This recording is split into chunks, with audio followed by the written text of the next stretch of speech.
Good morning sir. अरे क्या बोला रे? कुछ न सर, घूसे सर।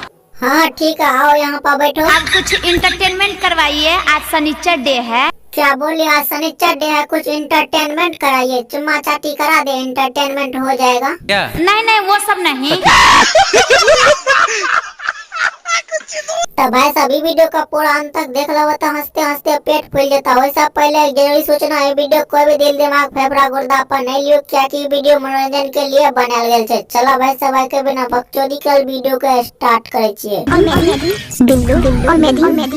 अच्छा तो आज शनिचर डे है, तो आज क्या पढ़ना है खाने बोलो? पीने का अंतराक्षी खेलवाइए। क्या बोली? अंतराक्षी खेलवाइए। अंतराक्षी तो खेलवाएंगे, लेकिन सब गाना भोजपुरी में गाना पड़ेगा। सब तैयार है? Yes sir. हे लड़का, तुम खड़ा होकर चालू करो अंतराक्षी सबसे पहले। बैठे बैठे क्या करना है कुछ काम। हाँ हाँ ठीक है, आगे सुनाओ।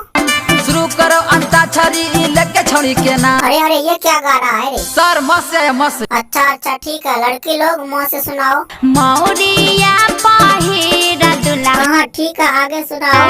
बजह तो ये दुल्हा को हबर में मना। क्या बोली? लाइक जे तो कवर में मनवा वन आया। वन से बोलो रे लड़का लोग। 1 2 3 4 5 6 7 8 9 10। अरे अरे लड़का, तुम लड़की के लोग में सटने जा रहा है। तुम बहुत ज्यादा बदमाशी करता है, क्या हुआ? ए सर गवाइए नस गवाइए। अरे करियवा चल सुन। हाँ हाँ ठीक है, लड़की लोग सुनाओ। नाच नाच रे करियवा तू सांपनिया। हाँ हाँ ठीक है, आगे सुनाओ। आगे आगे। तोरा मुहावा मिला है तोरा बापनिया। क्या रे लड़का, ये लड़की सही बात बोल रही है। अपन बाबूजी के बेटा है तो बाबू से नहीं मिलेगा, क्या मौसा से मिलेगा। तो तुम ही सब भाई सब बताओ, ये वीडियो में तो सबको कनियोटा हंसी लगा था, तो वीडियो को लाइक करके चैनल का चप्पल चपला दियो और बेल आइकन घंटी का तो अपन फटल का जेबी में रख लियो। तो मेरे दूसरा वीडियो में के लिए इतना ही। Thanks for watching. मारे लो कच्चा